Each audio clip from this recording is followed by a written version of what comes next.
আওয়ামী লীগ নেতাকর্মীদের গেরিলা প্রশিক্ষণের দায়ে অভিযুক্ত মেজর সাদিকের স্ত্রী সুমাইয়া জাফরিনকে আজ আদালতে তোলা হতে পারে। জিজ্ঞাসাবাদের জন্য রিমান্ডের আবেদন করা হবে কিনা সে বিষয়ে এখনও নিশ্চিত করে কিছু জানা যায়নি। বুধবার রাতে সুমাইয়া জাফরিনকে জিজ্ঞাসাবাদ করতেই হেফাজতে নেওয়া হয়েছে বলে জানানো হয় ডিবি থেকে। পরে তাকে মিন্টো রোডের ডিবি কার্যালয়ে নেওয়া হয়। অভিযোগ উঠেছে মেজর সাদিকের স্ত্রী সুমাইয়া জাফরিনও স্বামীর সঙ্গে এই প্রশিক্ষণ দিতেন। বিষয়টি প্রকাশ্যে আসার পর থেকেই তার খোঁজ করছিল পুলিশ। এর আগে রাজধানীর বসুন্ধরা এলাকার কেবি কনভেনশন হলে সারা দেশ থেকে আসা বেশ কিছু আওয়ামী লীগ নেতাদের গেরিলা প্রশিক্ষণ দেওয়ার অভিযোগে সেনা হেফাজতে নেওয়া হয় মেজর সাদিককে। এখন পর্যন্ত ২০ জনের অধিক আওয়ামী লীগ নেতাকর্মী গ্রেফতার করেছে পুলিশ।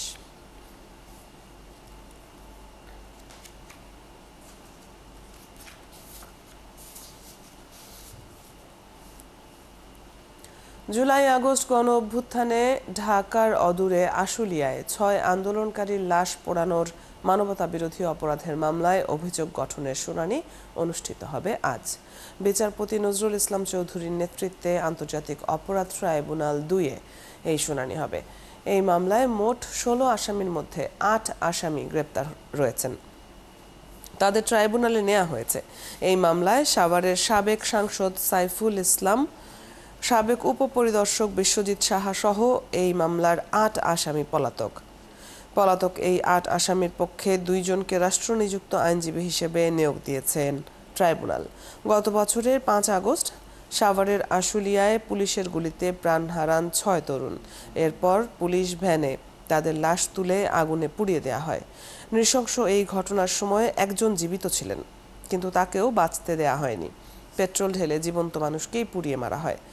এই ঘটনায় ১১ সেপ্টেম্বর মানবতাবিরোধী অপরাধের অভিযোগ এনে আন্তর্জাতিক অপরাধ ট্রাইব্যুনালে মামলা করা হয়।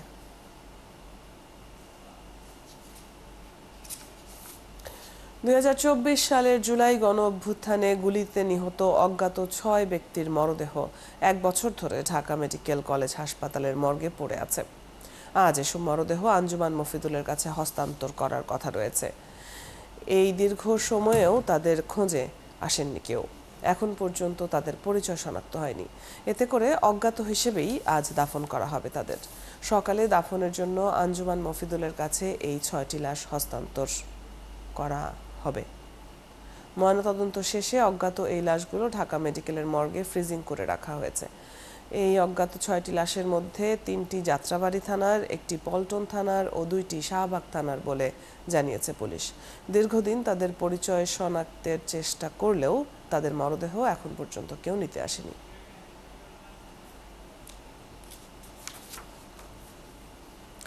এ বিষয়ে বিস্তারিত জানাতে ঢাকা মেডিকেল থেকে যুক্ত হচ্ছেন সহকর্মী সুমন মাহমুদ।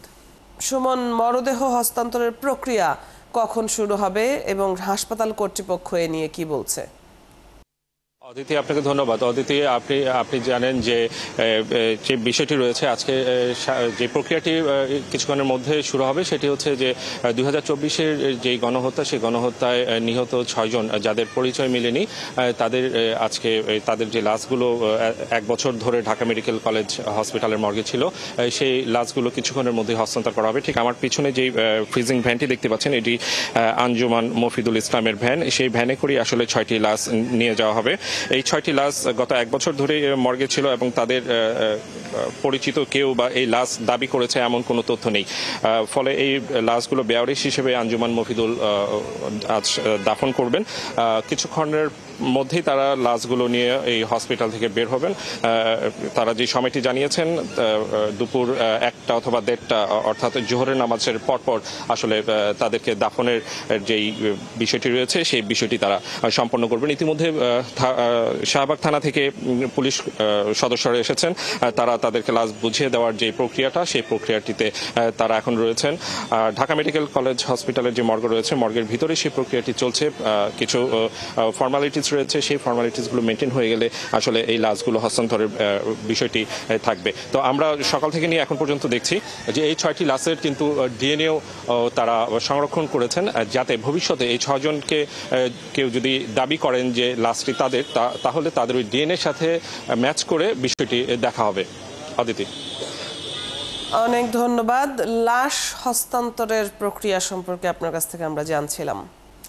দর্শক, সহকর্মী সুমন মাহমুদ আমাদের সাথে যুক্ত ছিলেন এতক্ষণ।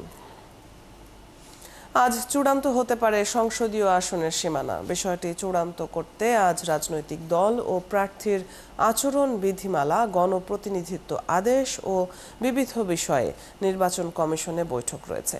সভাপতিত্ব করবেন সভায় প্রধান নির্বাচন কমিশনার এএমএম নাসির উদ্দিন। এর আগে সোমবার ইসির সিনিয়র সচিব আক্তার আহমেদ জানিয়েছিলেন, জাতীয় নির্বাচনের জন্য আচরণ বিধিমালা সহ বেশ কিছু আইনে পরিবর্তন আনতে যাচ্ছেন তারা। বিধিমালায় যুক্ত হতে পারে কৃত্রিম বুদ্ধিমত্তা বা এআই নিয়ে নির্দেশনা। লক্ষ্য যে কোনো ধরনের বিভ্রান্তি ঠেকানো। প্রস্তুতি সম্পন্ন হলেই নির্বাচনের তফসিল ঘোষণা করা হবে বলে জানান নির্বাচন কমিশন সচিব। আসন্ন ত্রয়োদশ জাতীয় সংসদ নির্বাচন সামনে রেখে এর আগে রাজনৈতিক দল ও প্রার্থীর আচরণ বিধিমালা এবং আরপিও সংশোধনের খসড়া অনুমোদন করে ইসি। আচরণ বিধিমালার বিষয়ে ইসির আহ্বানে সাড়া দিয়ে বিভিন্ন রাজনৈতিক দল, সংগঠন ও ব্যক্তি পর্যায় থেকে লিখিত মতামত দেয়া হয়েছে। এদিকে বুধবার প্রধান উপদেষ্টা অধ্যাপক মোহাম্মদ ইউনূস 2026 সালের ফেব্রুয়ারি মাসে জাতীয় নির্বাচন আয়োজন করতে নির্বাচন কমিশনকে চিঠি পাঠিয়েছেন।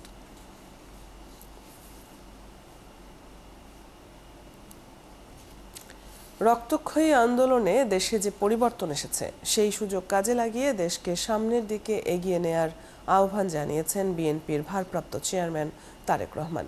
সাবেক মন্ত্রী ও নৌবাহিনী প্রধান রিয়ার অ্যাডমিরাল মাহবুব আলী খানের 41তম মৃত্যুবার্ষিকীতে লন্ডনে আয়োজিত আলোচনা সভা ও দোয়া মাহফিল অনুষ্ঠানে তিনি এসব কথা বলেন। ফ্যাসিবাদ বিরোধী আন্দোলনে প্রবাসীদের অবদানের প্রতি কৃতজ্ঞতা জানান বিএনপির ভারপ্রাপ্ত চেয়ারম্যান। প্রধান অতিথি হিসেবে উপস্থিত সাবেক মন্ত্রী ও নৌবাহিনীর প্রধান রিয়ার অ্যাডমিরাল মাহবুব আলী খানের 41তম মৃত্যুবার্ষিকী উপলক্ষে লন্ডনে আয়োজন করা হয় আলোচনা সভা ও দোয়া মাহফিলের। অনুষ্ঠানে প্রধান অতিথি হিসেবে উপস্থিত হয়েছিলেন বিএনপির ভারপ্রাপ্ত চেয়ারম্যান তারেক রহমান এবং মরহুম মাহবুব আলী খানের কনিষ্ঠ কন্যা ও তারেক রহমানের সহধর্মিণী ডাক্তার জুবাইদা রহমান। মাহবুব আলী খান স্মৃতি সংসদ কর্তৃক আয়োজিত অনুষ্ঠানে সভাপতিত্ব করেন আহমেদ সাদিক ও সঞ্চালনা করেন আবেদ রাজা। এ সময় মাহবুব আলী খানের কর্মময় জীবন নিয়ে আলোচনা করেন বিশিষ্টজনেরা। প্রয়াত শ্বশুর মাহবুব আলী খান সম্পর্কে তারেক রহমান বলেন, খাঁটি দেশপ্রেমিক মানুষ ছিলেন মাহবুব আলী খান। তিনি সর্বদা দেশের জন্য কাজ করে গেছেন। উনি একজন দেশপ্রেমিক মানুষ, দেশের জন্য কাজ করেছেন। এখানে কিছুদিন আগে বিভিন্ন বক্তব্য বলে গেছে। দেশে একটি পরিবর্তন এসেছে, এই সুযোগটিকে কাজে লাগিয়ে দেশের মানুষের পাশে দাঁড়িয়ে দেশকে সামনে এগিয়ে নিতে সকলকে অনুরোধ জানান তিনি। সমাজের সর্বস্তরের মানুষ, প্রত্যেকটি শ্রেণী পেশার মানুষ রাজপথে নেমে এসেছিলেন বলেই এই আন্দোলনটি সফল হয়েছে। আমি সকলকে অনুরোধ করব যে আসুন, আমাদের যে সুযোগটি এসছে দেশের মানুষের পাশে দাঁড়ানোর জন্য, আমাদের যে সুযোগটি এসছে দেশকে সামনে এগিয়ে নিয়ে যাওয়ার জন্য, আমরা সেই সুযোগটি কাজে লাগাই। আমরা আমাদের কাঙ্ক্ষিত শহীদদের কাঙ্ক্ষিত যে বাংলাদেশের জন্য তারা নিজের প্রাণকে উৎসর্গ করেছেন, সেই বাংলাদেশের জন্য আমরা ধীরে ধীরে গড়ে তুলতে পারি। স্বৈরাচার বিরোধী আন্দোলনে প্রবাসীদের অবদানের প্রতি কৃতজ্ঞতা জ্ঞাপন ও ধন্যবাদ জানান বিএনপির ভারপ্রাপ্ত চেয়ারম্যান। আমরা একটি গোষ্ঠী যাদেরকে আমরা হয়তো ধন্যবাদ জানিয়েছি, কিন্তু কম জানিয়েছি আন্দোলনকে সফল করার জন্য যাদের অবদান। অর্থাৎ আজকের এই অনুষ্ঠানের মাধ্যমে সারা বিশ্বে যত বাংলাদেশি প্রবাসী আছেন, যারা বিগত আন্দোলনে স্বৈরাচারের বিরুদ্ধে যে আন্দোলন হয়েছে, সেই আন্দোলনে প্রবাসীদের বিপুল সংখ্যক মানুষ যার যার অবস্থান থেকে সেই আন্দোলনকে সফল করার জন্য বিভিন্নভাবে অবদান রেখেছে। প্রত্যেকটি মানুষকে আমি আন্তরিকভাবে ধন্যবাদ জানাতে চাই। আগামী দিনে দেশে গণতান্ত্রিক যে সরকার আসবে, সেই সরকারকেও দেশ গঠনে সহযোগিতা করতে প্রবাসীদের প্রতি আহ্বান জানান বিএনপির ভারপ্রাপ্ত চেয়ারম্যান। আমি আহ্বান জানাবো, আপনারা যেভাবে দেশকে গড়ে তুলতে সাহায্য করেছেন অতীতে, ইনশাআল্লাহ আগামী দিনে গণতান্ত্রিক যে সরকার আসবে, সেই সরকারকে আপনারা সহযোগিতা করবেন, যাতে দেশকে আমরা যারা আসবে তারা দেশকে সামনে দিকে এগিয়ে নিয়ে যেতে পারে। মাহবুব আলী খান স্মৃতি আরিফ মাহফুজ, ৭১, লন্ডন। ঢাকা সহ দেশের 5টি বিভাগে হালকা থেকে মাঝারি ধরনের বৃষ্টির পূর্বাভাস দিয়েছে আবহাওয়া অফিস। সেই সঙ্গে বজ্রসহ বৃষ্টির সম্ভাবনা রয়েছে। সন্ধ্যা থেকে পরবর্তী 24 ঘন্টার পূর্বাভাসেও একই ধরনের আবহাওয়ার পূর্বাভাস দেওয়া হয়েছে। বৃহস্পতিবার সন্ধ্যা পর্যন্ত পূর্বাভাসে বলা হয়েছে ঢাকা, খুলনা, বরিশাল, চট্টগ্রাম ও সিলেট বিভাগের অধিকাংশ জায়গায় এবং রংপুর, রাজশাহী ও ময়মনসিংহ বিভাগের অনেক জায়গায় অস্থায়ীভাবে দমকা হাওয়া সহ হালকা থেকে মাঝারি ধরনের বৃষ্টি বা বজ্রসহ বৃষ্টি হতে পারে। এর সঙ্গে ঢাকা, খুলনা, বরিশাল ও চট্টগ্রাম বিভাগের কোথাও কোথাও মাঝারি ধরনের ভারী থেকে অতি ভারী বর্ষণ হতে পারে। এ সময় সারা দেশে দিনের তাপমাত্রা 1 থেকে 2 ডিগ্রি সেলসিয়াস পর্যন্ত কমতে পারে, তবে রাতের তাপমাত্রা প্রায় অপরিবর্তিত থাকতে পারে।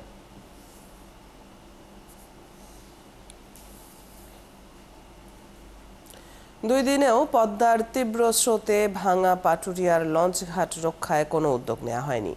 এখন ভাঙনের হুমকিতে আছে বিশাল টার্মিনাল, বহু দোকানপাট, বিভিন্ন স্থাপনা। ঝুঁকির মুখে রয়েছে 3 নম্বর ফেরিঘাটটিও। এতে আতঙ্কিত হয়ে পড়েছে ঘাটের লোকজন। প্রশাসন বলছে শিগগিরই জিও ব্যাগ ফেলে ভাঙন রোধে কাজ শুরু করা হবে। মনিরুল ইসলাম মেহেরের তথ্য ছবিতে প্রতিবেদন। কয়েকদিন ধরে পদ্মায় পানি বাড়ায় প্রবল স্রোত তৈরি হয়ে আঘাত হানতে থাকে পাটুরিয়া লঞ্চঘাটে। এরই মধ্যে হঠাৎই মঙ্গলবার বিকেলে তীব্র স্রোতে লঞ্চঘাটের 2টি জেটি নদীতে ভেঙে পড়ে। মুহূর্তেই লঞ্চঘাটের বড় 3টি শক্ত পিলার মাটি থেকে আলাদা হয়ে নদীতে ভেসে যায়, বিচ্ছিন্ন হয়ে যায় পন্টুন। লঞ্চগুলো সরিয়ে নেওয়া হয় নিরাপদ স্থানে। বন্ধ হয়ে যায় পাটুরিয়া দৌলতদিয়া নৌরুটের লঞ্চ চলাচল। ঘাটের লোকজনের অভিযোগ, গত কয়েকদিন ধরে পদ্মায় প্রবল স্রোত শুরু হলেও বিআইডব্লিউটিএ কর্তৃপক্ষ আগাম সতর্কতামূলক কোনো ব্যবস্থা নেয়নি। জেটি ভেঙে গেছে, আরো জমিন ভেঙে গেছে। এখনো যেভাবে ভাঙতেছে আস্তে আস্তে অনেক দোকানপাট কিংবা বাড়িঘর ভাঙার সম্ভাবনা আছে। দুরবস্থায় এনে ঘাট নাই, আমরা কিভাবে চলবো? আমাদের দোকানপাট সব বন্ধ, সব মানুষজন না খেয়ে এখন বিলীন হয়ে যাবে। ঘাটের নিচের অংশের মাটি সরে গিয়ে পার ভেঙে যাচ্ছে। এর মধ্যে লঞ্চঘাটের সলিং করা রাস্তার বেশিরভাগ অংশ নদীতে বিলীন হয়ে গেছে। এই অবস্থায়ও ভাঙন রোধে কোনো কাজ শুরু করেনি বিআইডব্লিউটিএ কর্তৃপক্ষ। আগে থাকতে যদি কোনো ব্যবস্থা পদক্ষেপ নেওয়া হয়তো তাহলে হয়তো ভাঙাটা স্থগিত হইতে পারতো। ভাঙতে থাকলে পুরোটাই আস্তে আস্তে এমন সময় যা আসবে যে আপনার পুরোটাই হয়ে যাবেন, ভেঙে যাবে। সরকার যদি পদক্ষেপ নেয়, জিও ব্যাগ ফেলায়, তাহলে মনে করেন এই স্রোত ঠেকানো সম্ভব। ভাঙনের হুমকিতে পড়েছে টার্মিনাল সহ ঘাটের বহু দোকানপাট। তীব্র স্রোত অব্যাহত থাকলে পাশের 3 নম্বর ফেরিঘাটটিও ভেঙে পড়ার আশঙ্কা করছেন ঘাট সংশ্লিষ্টরা। যেভাবে ভাঙা শুরু হয়েছে তাতে অনেক হুমকির মুখে ফেরিঘাটও, কারণ এইভাবে ভাঙলে ওই দিকে চলে যাবে। ওইদিকে চলে গেলে একটা ফেরিঘাট নিয়ে মনে করেন যে 5 নম্বর ঘাট তুলে একটা হুমকির মুখে থাকবে। বিকল্প ব্যবস্থা হিসেবে 2 নম্বর ফেরিঘাট দিয়ে লঞ্চ চলাচলের ব্যবস্থা করা হয়েছে। তবে ওই ঘাটে কোনো ছাউনি না থাকায় যাত্রীদের দুর্ভোগ বেড়েছে। যাব নদীর উপার, এখান থেকে লঞ্চ ঘাট জানি যে এখানে ছিল, এখন আইসে দেখি লঞ্চ ঘাট এই জায়গা নাই কে, হয়তো নদীর পানির স্রোতের কারণে সরে গেছে, নাইলে যে কোনো এক ব্যবস্থা আমার এখন উপার যাইতে হবে, পার হইতে হবে। বিআইডব্লিউটিএ কর্তৃপক্ষ ত্বরিত আমাদের জন্য একটা ব্যবস্থা করেন এবং আশ্বস্ত করেছেন যে আগামী 2-1 দিনের মধ্যে হয়তো আমাদের জন্য নতুন কোনো পল্টন বা নতুন কোনো ঘাট মেরামত করে দেবে আর কি। তো আমরা আপাতত খোলা আকাশের নিচে রোদ বৃষ্টি ঝড় অপেক্ষা করে কালেকশন করছি আর কি। ভাঙন ঠেকানোর ব্যাপারে ক্যামেরার সামনে কথা বলতে রাজি হননি বিআইডব্লিউটিএর কর্মকর্তারা। তবে শিবালয় উপজেলা নির্বাহী কর্মকর্তা বলেন, ঘাট এলাকা রক্ষায় দ্রুত জিও ব্যাগ ফেলা হবে। যেহেতু জায়গাটি ফোরশোরমুক্ত এলাকা, পানি উন্নয়ন বোর্ড একই সাথে বিআইডব্লিউটিএ নির্বাহী প্রকৌশলী মহোদয়কে অবহিত করেন এবং নির্বাহী প্রকৌশলী মহোদয় রাতে এসেছিলেন এবং তিনি কিছু ব্যবস্থা নিয়েছেন। আপনারা দেখতে পাচ্ছেন যে এখানে জিও ব্যাগ আনা হয়েছে। আজকের মধ্যে ইনশাআল্লাহ কাজ শুরু হবে। শরীফ আজাদ প্রীতম, ৭১। মানিকগঞ্জ পাটুরিয়ার লঞ্চঘাটের ভাঙন পরিস্থিতি নিয়ে ৭১ টেলিভিশনে সংবাদ প্রচারের পর বিষয়টিকে গুরুত্ব দিয়ে ভাঙন রোধে উদ্যোগ নিয়েছে বিআইডব্লিউটিএ কর্তৃপক্ষ। সেখানকার খবর জানাতে আমাদের সাথে সরাসরি যুক্ত হচ্ছেন সহকর্মী মনিরুল ইসলাম মেহের। মিহির, আমরা শুনেছি লঞ্চঘাট এলাকার ভাঙন রোধে পদক্ষেপ নিয়েছে বিআইডব্লিউ কর্তৃপক্ষ, তো এখন সেখানকার পরিস্থিতি কেমন দেখছেন?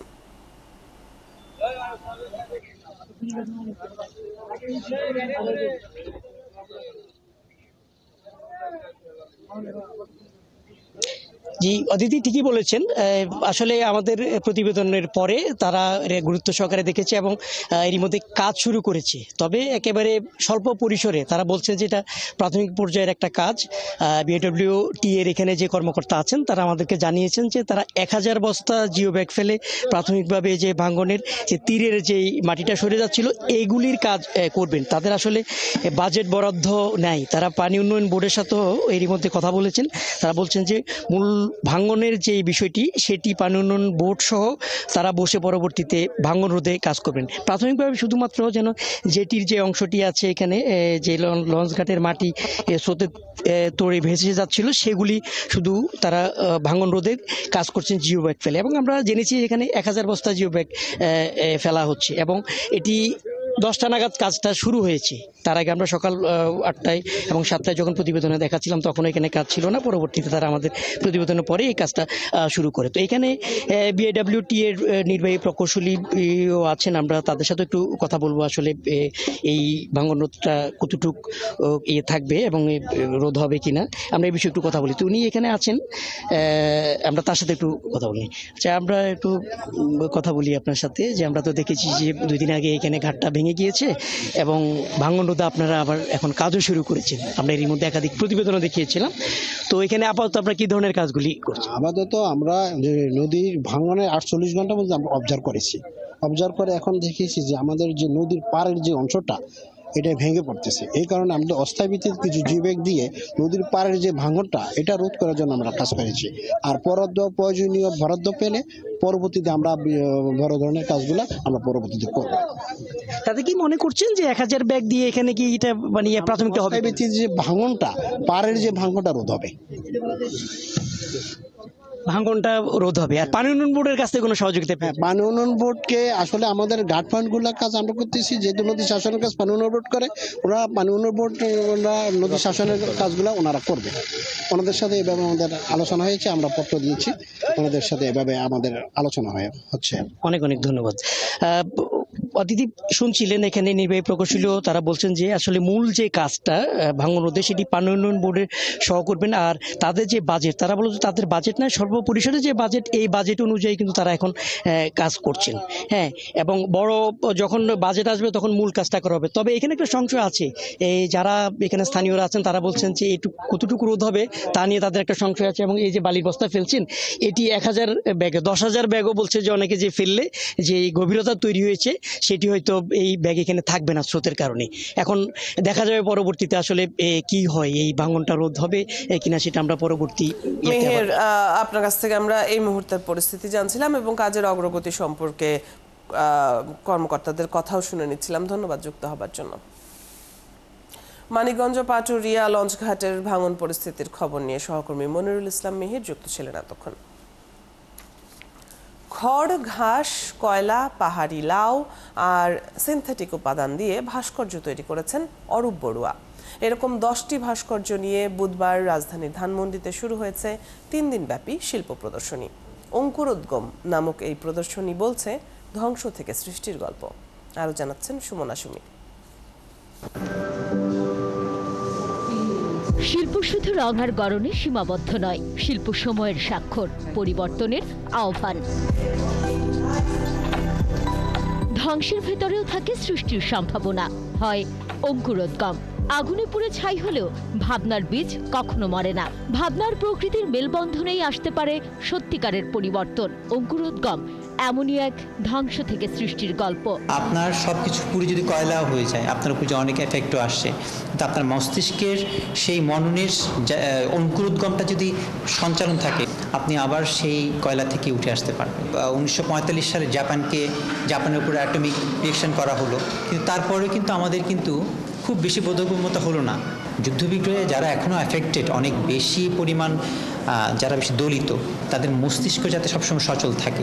প্রথাবিরোধী উপকরণ, খড়, ঘাস, পাহাড়ি লাউ, সিনথেটিক আর ধাতব তারে গড়া এসব শিল্পকর্ম প্রতীক হয়ে দাঁড়িয়েছে এক গভীর বার্তার। জার্মিনেশন আমার কাজের মূল সূত্র।